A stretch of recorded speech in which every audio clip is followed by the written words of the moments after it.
Thank you for joining Zen Business today as we speak to our CEO, Ross, about regulatory changes you can't afford to ignore.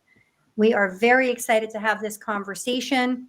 And Ross, we thank you so much for joining us. Well, I'm excited to be here. And, this might not be the most exciting topic for your business, like going out and getting new customers, but it certainly is an important topic and something not to be ignored. You kind of ignore this one at your own peril.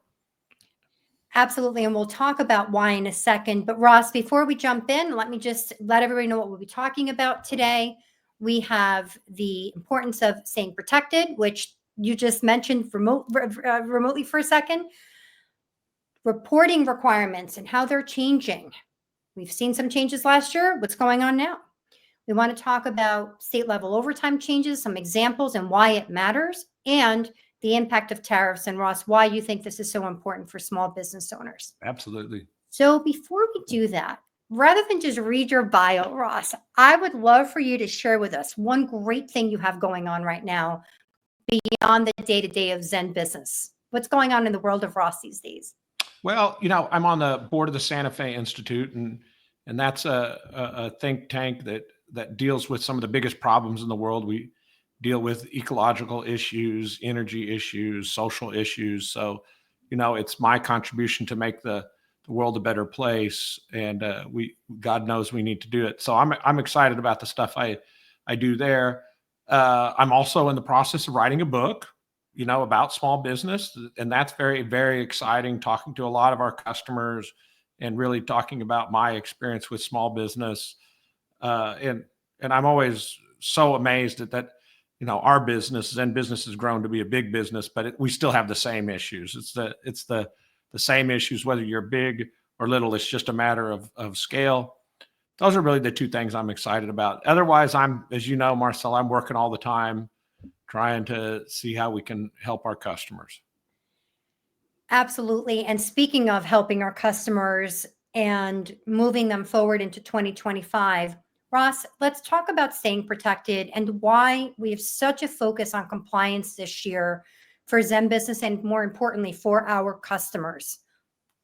Yeah, I mean, staying protected is really, is something that's critical for businesses. I know it's not the funnest subject, but it's super important.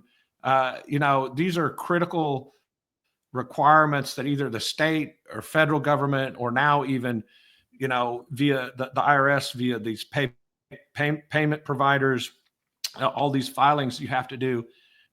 They're just, you don't want to do these at the last minute. You don't want to do these in a panic, because they end up costing more money and more stress than they need to. So these are things that you really need to stay on top of. And, it's somehow, they take on a life of their own if you don't, get them in a garbage can. So think of them as like a bunch of monsters, like Oscar the Grouch. You need to keep a lid on them. And if they get loose in your office, it's going to create a disaster. So, we're here to help you and hopefully have some fun with it. It's not the funnest topic, but it doesn't have to be a nightmare. Don't let it become a nightmare. I feel like I wore the right color for the. You did. You wore the right color. Analogy, Russ. Well, let's jump in. Let's jump in and start talking about this. Ultimately, everything we think about with compliance or staying protected affects the bottom line in one way or another. So let's start with taxes. And you come from this background, right? You were a part of VRBO and the company that in essence created that technology. It's one of my favorite things about your background. You know how important all of this is to small business owners. So why do these changes matter so much, Ross? You've got reporting changes that we're talking about here for the third-party settlement organizations. This has been happening somewhat, I think it's like 2021. They started to kind of sneak this in. And I don't think I remember the right number, but this has been happening, right? So now what? Yeah. I mean, I would just say, in general, in this area, Airbnb, PayPal, Venmo, Cash Apps, trust me, those companies don't want to be associated with regulation, but the IRS is requiring them to do that. And if it's not the IRS, the state government is also putting requirements on paying sales tax, also is in the same vein. But it's important because it's required by law. And in the case of, that it's written down here, these companies will send you a 1099K. You get those. I was all over, we had 7 vacation rental properties when I was at HomeAway VRBO. And so I was having to do these filings too, or when they came in. So it's important. I mean, it's a requirement. It's like doing your taxes. I have an Airbnb property as well. And I remember the first time they asked me for that tax ID, and I was so grateful that I could log in, get that information from my Zen Business platform. I am a customer. I'm not lying. It's a fact. And it was so wonderful to be able to do that easily. But in the end, if I wasn't prepared and wasn't compliant, that would have shut down my business. That's right. So, there you go. So, I mean, here's what you should do. Make sure that your business and personal finances are separated. That's why you don't want to be commingling funds. This is really one of the basic reasons. So you don't have to, your pulse so that you could go eat at McDonald's. You don't want that to be the same as the hang on, guys. Be the same. I should have shut my phone off. I'm sorry. It's my CFO. She's probably calling me to talk about taxes and make sure we're getting our taxes done. And you just need to keep track of your total income, expenses calculated when they actually owe taxes. And then the payment platforms will send you, as I said, this 1099K, and ask your tax professional how that falls into your taxes. Or again, we offer 1-800. They can help you with that if you signed up for that service also. Yeah. So stay on top of this stuff. Yeah. And again, separate your business and personal, even with these payment apps, because many of them, in order to cover this, launched business versus personal payments. A lot of people skipped that part. Yeah. So make sure that if you're using, whether it's PayPal or any of these cash payment apps, that you have one for your business and that it's connected to that business bank account. Yeah. And I would go as far as, Marcella, this is one of the reasons why you want to do a separate formation and why you want to use a service like Zen Business or one of our, esteemed competitors, is make sure that this is separated, and you have to have a separate LLC to do that. Absolutely. So, wages and overtime, our favorite subject. Yeah. We all want our wages to go up. However, it affects the bottom line. These are just examples that we threw up here, Ross, of the ones that are recently published: California, New York, Illinois. The list will go on. Again, making sure that you have a bookkeeper that's paying attention to these things, that you're working with professionals, companies that are keeping you up to date on this is important. But let's talk about why it matters. Well, again, it's the law. That's why all of this matters. No one would do this, voluntarily, and you have to do it. You have to, adhere to the law to be a good corporate citizen. So, again, what do you need to do? You need to stay updated on what your labor laws are in your state. They all have a public website. We publish a lot of this information on our website too. And, keep track of your labor costs. Again, a separate bank account, separate set of accounting books. There you go. There's a small business regulations along the bottom here. And this can affect your profitability. You don't want to, you got to have your balance sheet and your accounting as far as a business going, so you can understand, is this going to affect, do I need to raise my prices because I have to pay overtime depending on the laws. Ross, one of the things I hate seeing most, and any of the entrepreneurs that we've coached from our community, and certainly from the Mavericks program that we sponsor, look at me with the worst. I hate that expression when they're like, I'm like, did you do your projections yet? And I get that.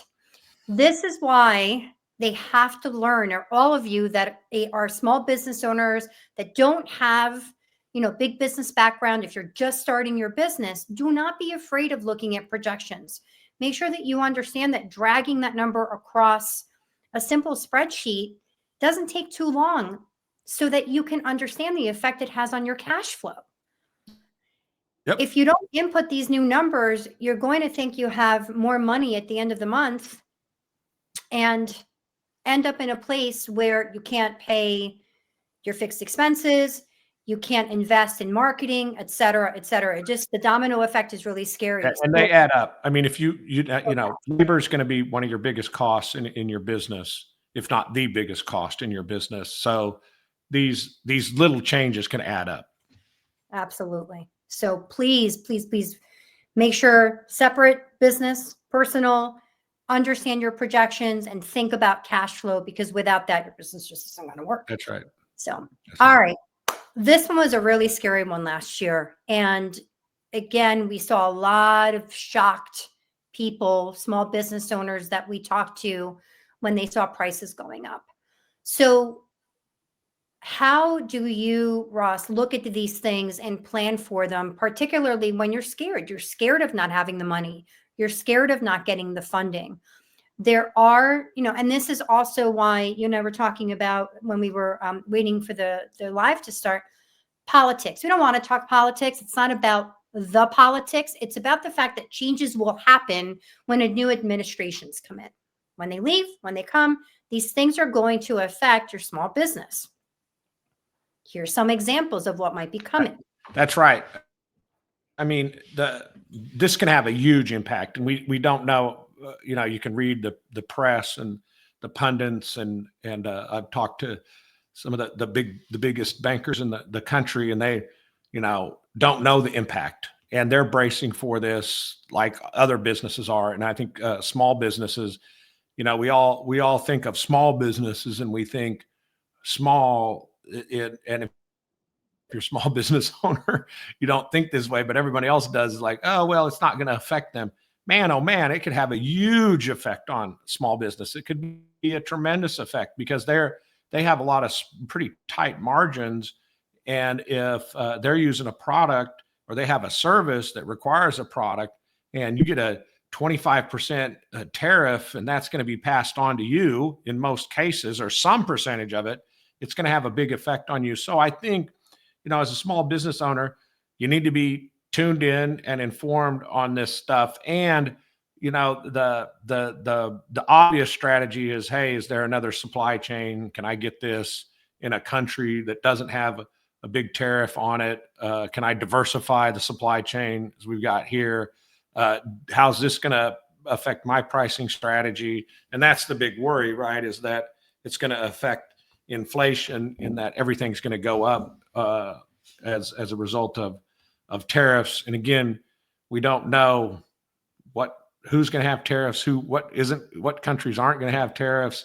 And again, last thing here is stay informed and pay attention to this stuff. And as a small business owner, who your suppliers are, and where the products are coming from. And I'm sure your suppliers are as concerned about it as you are, and they'd be passing that information on to you.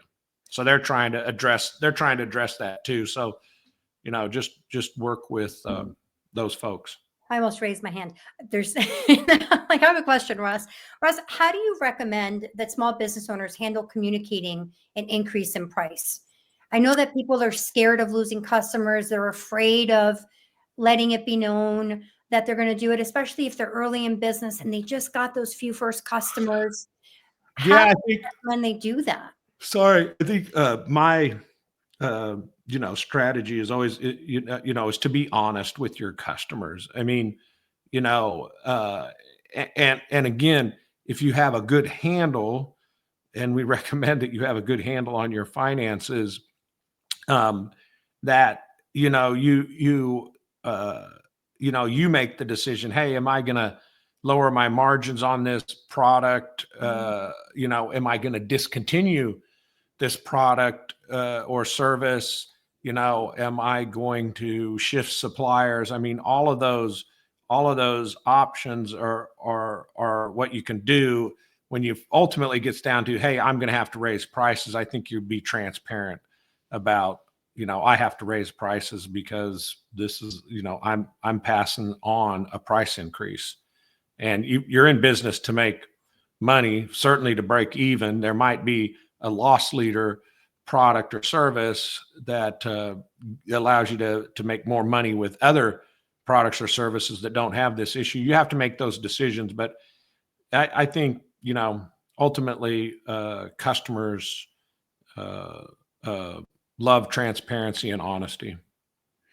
You bring up an important point when you say communication, and it's something that we find in when we say start strong, set yourself up for success, make sure that your website is ready to communicate with your customers.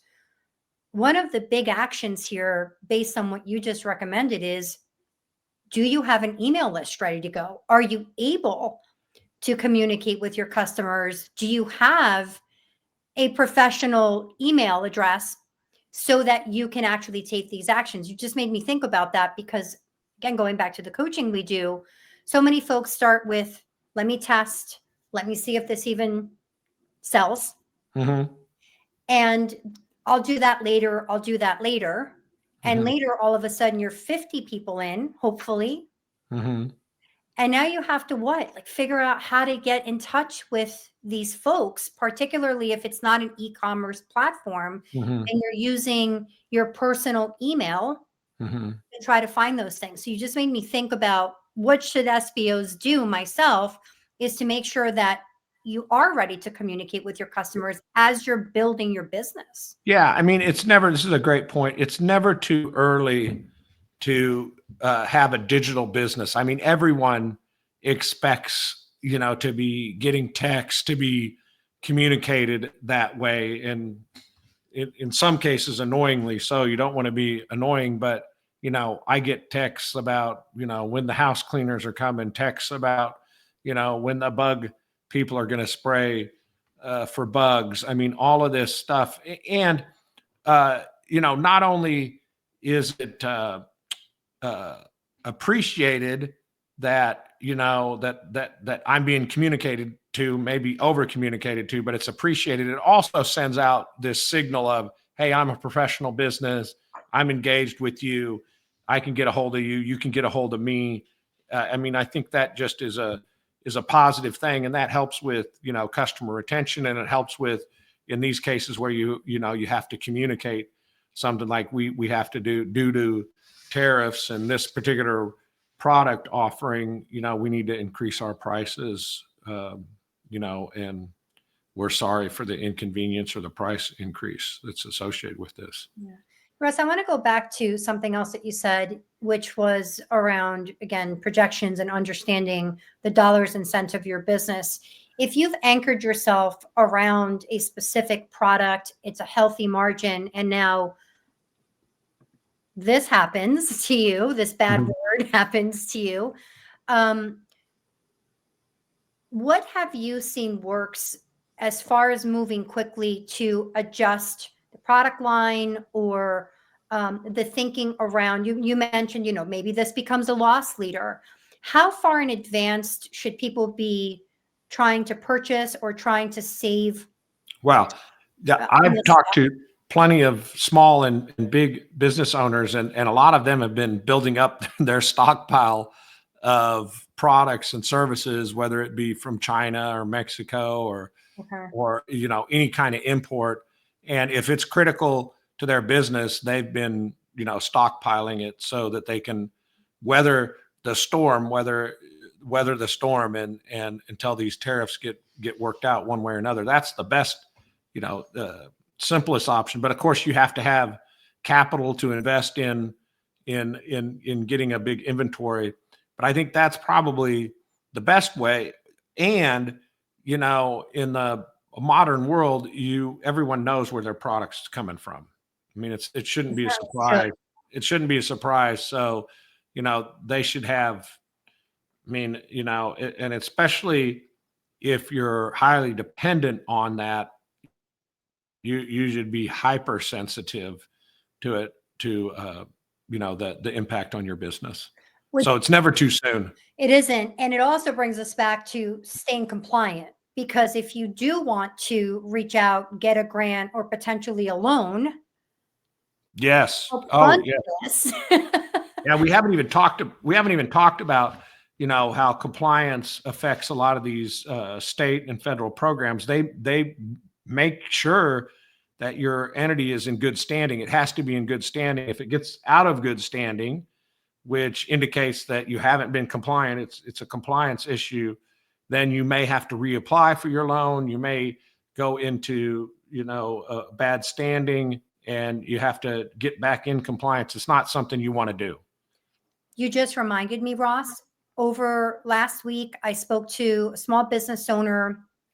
Her name is Linda. She's wonderful. She helps with grant writing.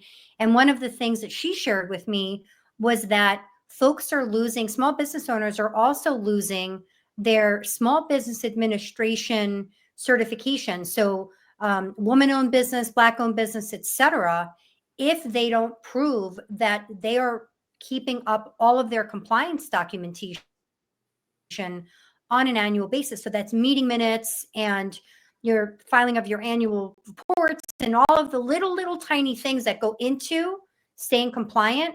They're asking for that information now to make sure that that your LLC or your business entity is still legit. Yeah.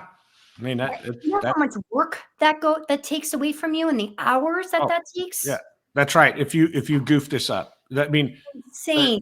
The message here is it's easier to stay on top of this than to fix it after you've goofed it.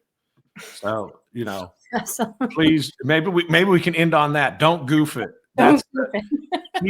Keep compliance and Oscar the Grouch in the garbage can and under control, and just think of Marcella's green shirt here.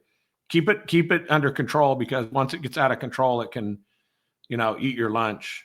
And that's the last thing you need as a small business owner, is to have something like this trip up your business.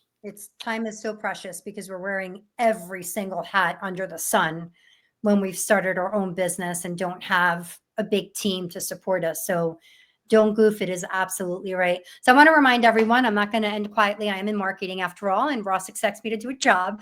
So I do want to remind everyone that we do have worry-free compliance services here at Zen Business. We're really proud of that service.